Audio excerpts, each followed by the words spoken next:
training Muay Thai, but you also train stick fighting, Filipino stick fighting, right? Yes. Yeah. How does that cross train together? Sometimes not well, because I end up being a little too heavy on my front leg and stuff like that.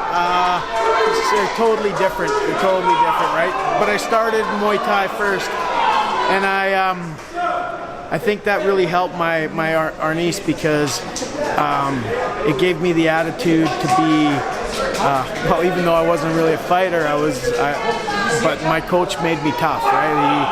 He's like, you know, you don't show anything, you don't show pain, you keep a poker face all the time, and lots and lots of cardio and plyometrics and stuff like that. So I'm glad I went into that first, and I'm glad that's my base.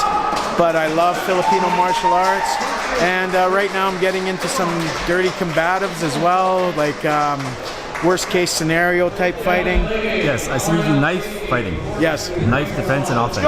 Yes. Yes. What's that called? The system I'm promoting is Medusa. Yep. Medusa edged weapon system, and I have to be careful who I teach it to, because it comes out of the prison. Yeah, you gotta go get. Yeah, no, I'll give you a call afterwards. Okay, thanks very much. Thanks for your time, buddy. Congrats. Right now. Yeah, it's called Medusa edged weapon system, and it comes from basically prison knife fighting, right? Okay, so yeah. how prisoners attack, and so I like to have it as a base, because then I can have a little more realistic idea about knife defense, which there's nothing good. There's nothing good. There's no good. There's nothing that's, you're gonna get stabbed if someone, so just give them your wallet, do what you gotta do, run away if you can, but never any good to face a knife. It's never any good. That's the one thing I learned from doing this. So you gotta screen your guys, you said, and be careful. So do you have to do like a criminal check? we do, a lot of my screening is just, so why do you want to do this? What, you know, and it's a small town, so I do know a lot of who I can't let into my gym. There's people I won't let in, and there's so for anything. yeah, there is, unfortunately. Yeah. So I mean, can you give me an example of can you give me a scenario where someone comes in and said why they want to fight, and you said okay, like what's the reason why someone would train for knife fighting? Personal protection. It's the only reason, right? Worst case scenario, right? Like it's very unlikely that that's number one. Number two is, like, there's a few people who have that mentality who it's just something they want to be able to do. But for me, the whole goal is to have as many good people with dark skills out there as possible, because chances of me getting into something is really slim. But I have had friends who disarmed knives. I've had friends who've disarmed collapsible batons, and like that I've trained, and that's kind of why I do it, because the more it gets spread to good people, the more likely that some good person's going to be there when something's going down. And like maybe like you saw in France, those crazy guy attacking children, right? I don't want to be the guy to have to run away from that, so that's kind of why I do it. That makes sense. Is there like a ranking system, like different degrees and all that stuff? No. It's a combative system. They don't do any of the that kind of stuff. Like who knows? As it, like, I'm right at the basement level on this, the foundation. Yeah, exactly. So as it evolves, maybe it'll get that way, but I sure hope it doesn't, because it's so bare bones. It's just such a streamlined thing, and it's not even a system. It's more of a tactical outlook on knife fighting. So you can't really call it a system. The reason I got my instructorship is I've been doing knife edged weapons work for like 30 years, right? And through the Filipino martial arts, through other things that I've studied, other workshops that I've done, and research, right? So that's why I went through the ranks fairly quickly. But really, you just have to have I gotta say, a good base in some kind of pugilistic style is very important. Very important. I think Muay Thai is one of the best because you have low line kicks, you clinch, so as far as a base for stand-up for self-defense, I think that is probably, in my opinion, one of the best bases, and then you add the other stuff in. If that makes sense. Yeah, it does make sense, yep. In my mind, I need some clarification on this with the Medusa stuff, right? Knife fighting. How broad is... Medusa's not knife fighting either. It's never knife on knife. Yeah, I'm trying to define what a knife is. Is a sword a knife? No. And Medusa, like a pen is a knife, a screwdriver is a knife. Okay. It's all thrust. It's all point oriented. There's only 3 angles, two hand positions, 3 angles each way. But the real beauty of Medusa is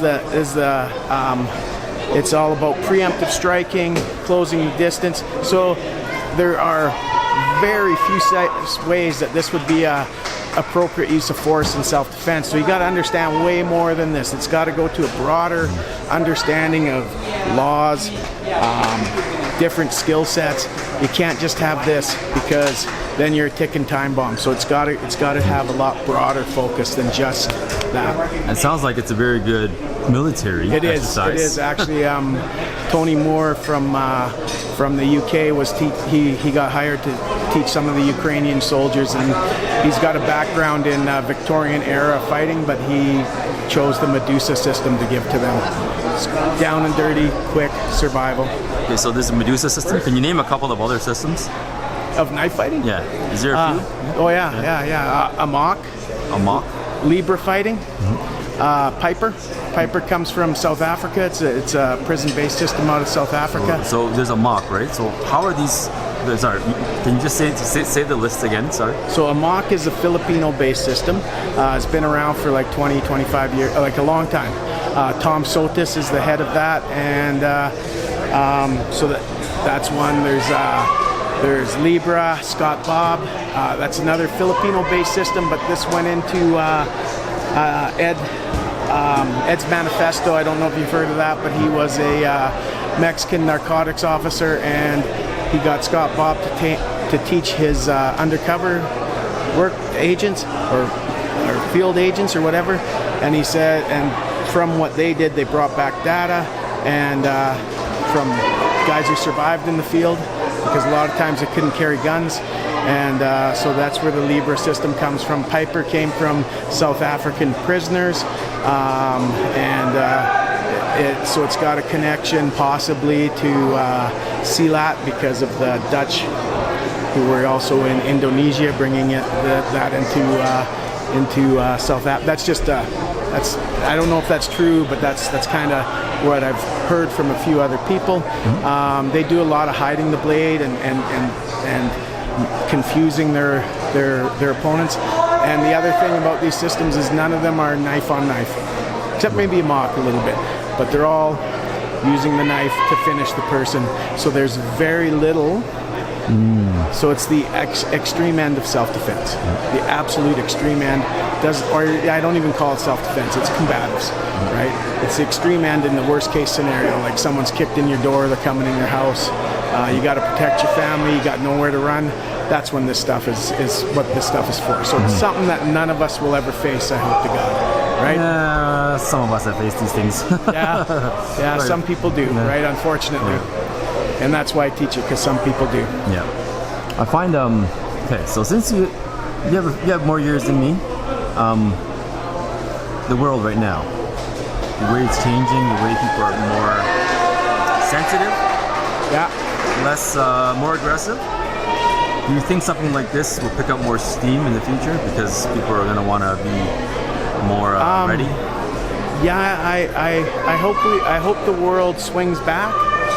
I'm optimistic because I see it swinging into a direction I don't want it to go to, and there's a lot of desperate people.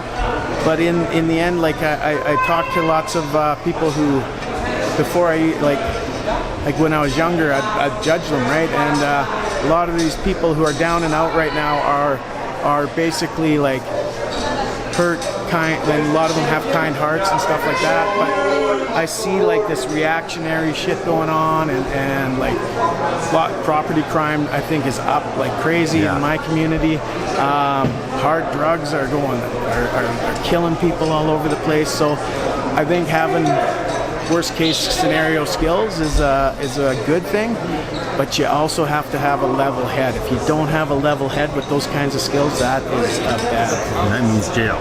Yes, that means jail. That means jail, yeah. Yeah, I think that's a good point. It's always best to avoid never engage in a knife fight because someone's getting stabbed. Well, you're both getting stabbed. Yeah. That's the reality. You're both getting stabbed. If you fight someone with a knife, you're getting stabbed too. If you both have knives, you're both getting stabbed. Anybody who tells you different has never really pressure tested this stuff. Yeah, good point. It's going to be 2 stabbings. So, yeah. Unless it's a jump. Yeah. From behind and it's a cheap shot. Yeah. So for knives, I don't know these things. One stabbing can kill you. Yeah. So if someone's going to attack you, is there a way to dodge it that's best, that's going to not kill you? There's no one way. No, it's going to be ugly. Regardless, it's going to be ugly. You put up defense, you're going to be cut. You know, like a good hard right cross. You know, something. If you have a good knockout punch, that's probably one of your best defenses. But you're probably going to be bleeding while you set that up. But preemptive striking, overwhelming them with violence before shit happens. If you ever see, right, always look at the hands. Always demand the hands be seen. If you see a hand dip into a pocket, don't wait to find out what the surprise is. Just hit at that point, right? Because if something comes out, then the way you're gonna find out what it is because of leaking holes in your body.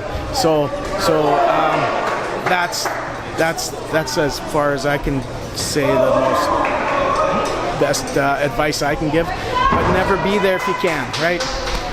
Yeah, it's hard to predict, you know? Yeah, so Tyson's not here. Nope. I want to He's talk working this weekend. He's working this weekend. I want to just talk. He's not here, so I can't ask him.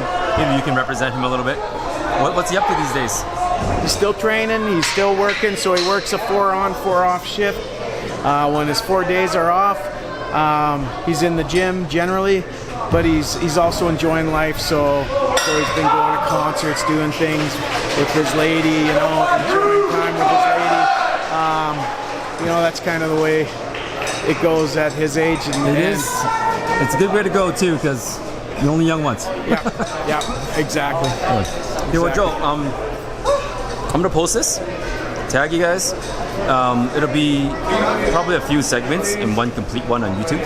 Okay. Because I have individual people like tag a small segment, a small segment, a small segment, linking back to the full one. Don't make me sound too psycho with the Medusa stuff. No, it's fine, man. It's great. I'm telling you, people are gonna love it. Okay. Thank you. Thanks a lot, man. And thanks for taking the time with us. I really appreciate that.